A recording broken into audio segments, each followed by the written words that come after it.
नमस्कार दोस्तों, मैं हूं कैप्टन सुंदरजन ठाकुर। मैं आपके सामने लेकर आया हूं महाभारत जीवन का महासंग्राम।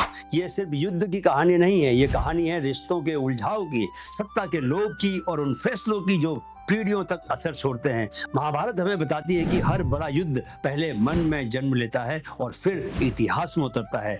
आइए चलते हैं आज की कथा की ओर। दोस्तों, पिछली कड़ी में आपने सुना कैसे देवव्रत ने भयानक व्रत लिया, आजीवन ब्रह्मचर्य अपनाया और बन गए भीष्म। उनकी प्रतिज्ञा ने सत्यवती से विवाह का रास्ता खोल दिया। राजा शांतनु प्रसन्न हुए और सत्यवती बन गई हस्तिनापुर की महारानी। अब सुनिए इससे आगे की गाथा। सत्यवती के पुत्रों का जन्म। दोस्तों, भीष्म की प्रतिज्ञा के बाद सत्यवती हस्तिनापुर की महारानी बनी।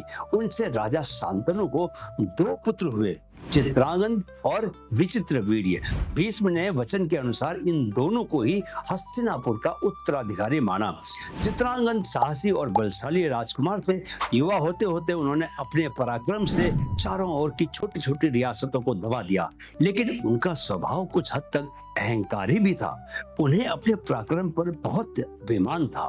इसी घमंड के कारण उनका सामना हुआ एक गंधर्व से, जिसका नाम भी चित्रांगद ही था। दोनों के बीच भयानक युद्ध हुआ। वर्षों तक चला यह संघर्ष अंततः गंधर्व चित्रांगद की जीत के साथ समाप्त हुआ और हस्तिनापुर के राजकुमार चित्रांगद को युद्ध भूमि में वीर गति प्राप्त हुई। हस्तिनापुर शोक में डूब गया। अब सिंहासन पर बैठे छोटे भाई विचित्रवीर्य, लेकिन वे उतने पराक्रमी नहीं थे। उनका स्वभाव नाजुक था और वे भीष्म पर ही निर्भर रहते थे। भीष्म ने राजकाज और राजनीति का हर पाठ उन्हें सिखाया और हमेशा उनकी रक्षा की। समय आया जब विचित्रवीर्य का विवाह करना था। काशी की 3 राजकुमारियों अंबा, अंबिका और अंबालिका का स्वयंवर हो रहा था।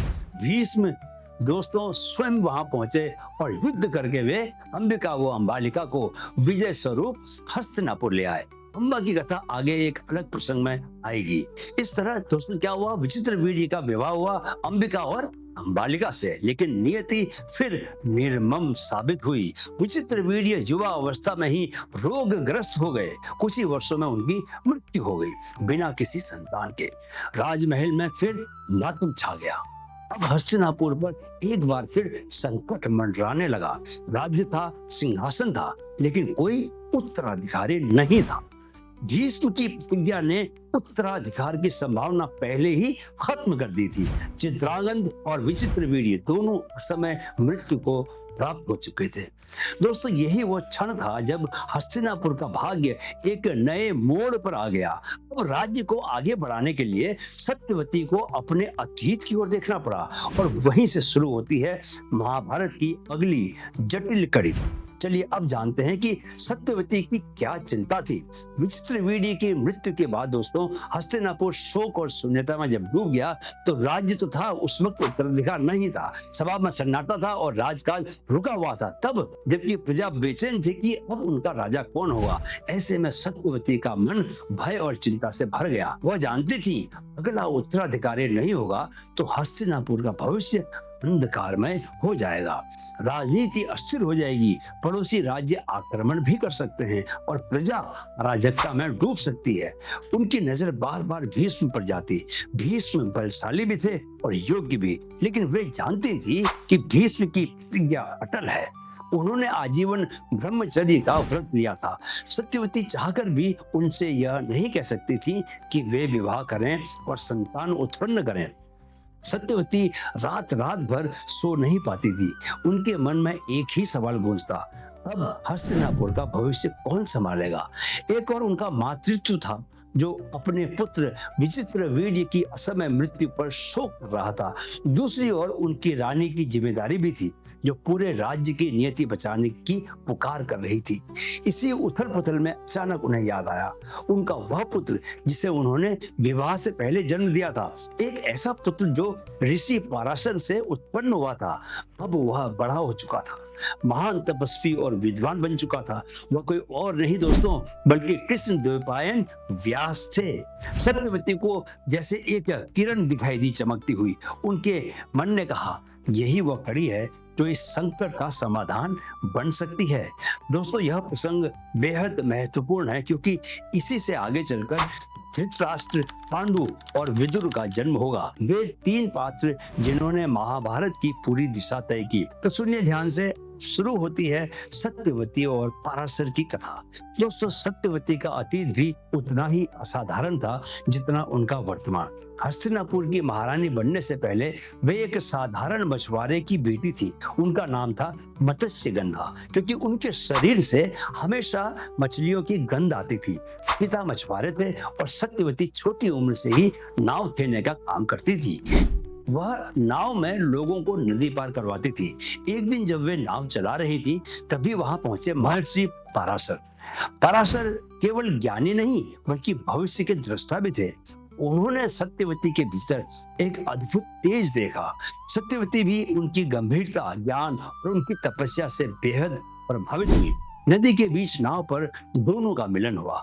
पराशर ने वरदान दिया कि सत्यवती से जन्मा पुत्र अद्वितीय होगा, लेकिन सत्यवती संकोच में थी। महाराज, अगर यह रहस्य खुल गया तो मेरा जीवन कलंकित हो जाएगा। पराशर ने उन्हें आशीर्वाद दिया, तुम्हारे शरीर से अब मछलियों की गंध नहीं बल्कि चंदन जैसी दिव्य सुगंध आएगी और तुम्हारा यह रहस्य कोई नहीं जान पाएगा। कुछ समय बाद सत्यवती ने एक बालक को जन्म दिया। वह बालक जन्म से ही अद्वितीय था। गहरा रंग, विशाल तेज और विलक्षण बुद्धि। उसका नाम पड़ा कृष्ण द्वैपायन। कृष्ण क्योंकि उनका रंग श्याम था, द्वैपायन क्योंकि उनका जन्म द्वीप पर हुआ था। सत्यवती ने उस शिशु को नदी किनारे एक आश्रम में छोड़ दिया, जहाँ ऋषि मुनियों ने उसका पालन पोषण किया। बचपन से ही वह ज्ञान पिपासु रहा। बड़े होकर वही बना वेद व्यास, जिसने न केवल वेदों का विभाजन किया दोस्तों, बल्कि बाद में पूरी महाभारत की रचना भी की। वर्षों बाद जब विचित्र वीर्य की मृत्यु से हस्तिनापुर उत्तराधिकारी विहीन हो गया, तब सत्यवती को अचानक अपने उसी पुत्र की याद आई। वह अब तपस्वी और महान ऋषि बन चुका था। उन्होंने दूत भेजकर उसे बुलाया और कहा, पुत्र, आज हस्तिनापुर संकट में है। राज्य है लेकिन उत्तराधिकारी नहीं।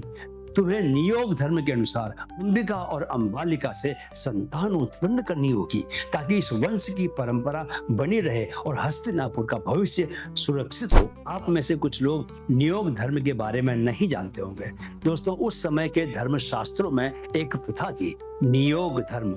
अगर किसी राजा या पुरुष की मृत्यु संतानहीन हो जाती तो वंश और राज्य की परंपरा बनाए रखने के लिए विधवा रानी को किसी योग्य पुरुष, सामान्यतः परिवार के ही ऋषि या भ्राता के साथ संतानोत्पत्ति की अनुमति दी जाती थी। उसका उद्देश्य व्यक्तिगत सुख नहीं बल्कि वंश परंपरा और समाज की स्थिरता को सुरक्षित रखना था। यानी नियोग धर्म एक सामाजिक कर्तव्य था, न कि कोई निजी इच्छा। चलिए अब हम नियोग और शापित संतानों के बारे में जानते हैं। व्यास जो तक महान तपस्वी और ऋषि बन चुके थे, जब हस्तिनापुर पहुंचे तो उन्होंने माँ सत्यवती की आज्ञा को स्वीकार किया, लेकिन उन्होंने एक शर्त भी रखी, माँ, यह कार्य आसान नहीं होगा। महारानियों को मेरे तपस्वी स्वरूप को सहन करना ही होगा।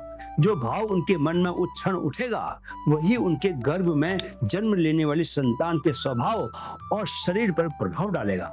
सत्यवती ने हामी भर दी। सबसे पहले व्यास अंबिका के कक्ष में गए।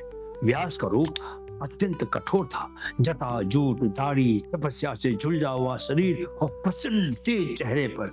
अंबिका यह दृश्य देखकर भयभीत हो गई। उनकी आंखों को व्यास का यह रूप सहन नहीं हुआ और उन्होंने अपनी आंखें बंद कर ली। फलस्वरूप उनके गर्भ से उत्पन्न हुआ पुत्र धृतराष्ट्र। लेकिन क्योंकि अंबिका ने आंखें मूंद ली थी, धृतराष्ट्र जन्म से ही अंधे हुए। अंधत्व केवल शारीरिक नहीं बल्कि यह संकेत भी था दोस्तों कि उनका विवेक भी कई बार अंधा हो जाएगा। इसके बाद व्यास अंबालिका के पास गए। उन्होंने व्यास को देखा और देखते ही भय और संकोच से उनका चेहरा पीला पड़ गया। उनकी सांसें तेज हो गई और शरीर कांप उठा। फलस्वरूप उनके गर्भ से उत्पन्न हुआ पुत्र पांडु। वह दुर्बल और रोगग्रस्त पैदा हुए। उनके शरीर का रंग भी पीला था, इसलिए उनका नाम रखा गया पांडु। उनका जीवन आगे चलकर भी रोग और दुर्बलता से ग्रसित रहने वाला था। जब व्यास से जन्मे दोनों पुत्रों में शारीरिक दोष दिखाई दिए तो सत्यवती बहुत चिंतित हो गई। उन्होंने व्यास से पुनः संतान उत्पन्न करने का आग्रह किया, लेकिन इस बार अंबिका और अंबालिका दोनों ही भय के कारण सहमत नहीं हुई। तब अंबिका ने अपनी जगह अपनी एक विश्वास पात्र दासी को भेज दिया। वह दासी व्यास के सामने शांत रही, भयभीत नहीं हुई। उसने साहस, धैर्य और सम्मान के साथ व्यास का स्वागत किया। फलस्वरूप उससे उत्पन्न हुआ पुत्र विदुर। वह बुद्धिमान, धर्मनिष्ठ और सदा न्यायप्रिय बने। लेकिन क्योंकि उनकी माता दासी थी, उन्हें सिंहासन का उत्तराधिकारी नहीं माना गया। नतीजा यह हुआ दोस्तों कि इस तरह हस्तिनापुर को मिले 3 उत्तराधिकारी। पहला धृतराष्ट्र, अंधे और अक्सर निर्णयों में पक्षपात करने वाले। दूसरा पांडु, शारीरिक रूप से दुर्बल और रोगग्रस्त। और तीसरा विदुर, अत्यंत योग्य लेकिन जन्म के कारण राजगद्दी से वंचित। यही 3 संतानें आगे चलकर पूरी महाभारत की धारा तय करने वाली थी। धृतराष्ट्र से उत्पन्न हुए कौरव, पांडु से उत्पन्न हुए पांडव और विदुर बने धर्म और विवेक के प्रतीक। एक नियोग, एक क्षण का प्रभाव और आने वाले युगों तक भारत के इतिहास और संस्कृति को बदल देने वाली कथा का जन्म हुआ। दोस्तों, इस प्रसंग से हमें एक गहरी सीख मिलती है। हमारे निर्णय केवल हमारा भविष्य नहीं बदलते, बल्कि आने वाली पीढ़ियों की किस्मत भी तय कर देते हैं। सत्यवती ने भीष्म को प्रतिज्ञा दिलवाई, लेकिन जब संकट आया तो उसी प्रतिज्ञा ने रास्ता बंद कर दिया। तब उन्हें अपने अतीत का सहारा लेना पड़ा। यानी कभी कभी एक वचन हमें ऐसे मोड़ पर ले आता है जहां केवल कठिन निर्णय ही बचते हैं। तो दोस्तों, आज आपने सुनी सत्यवती और ऋषि पराशर की कथा और कैसे व्यास के माध्यम से हस्तिनापुर को धृतराष्ट्र, पांडु और विदुर जैसे उत्तराधिकारी मिले। लेकिन इन तीनों के जन्म ने राज्य की जटिलता को और बढ़ा दिया।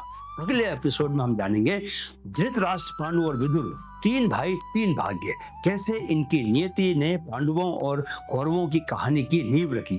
याद रखिए दोस्तों, महाभारत सिर्फ इतिहास नहीं, यह हमारे जीवन का दर्पण है। अगर यह कथा आपको सीख और प्रेरणा दे रही है तो इसे अपने मित्रों और परिवार के साथ साझा करें, लाइक करें और चैनल को सब्सक्राइब कर लें। मिलते हैं अगले एपिसोड में। मेरे साथ कहें, मन में है तो मुमकिन है। जय श्री कृष्ण।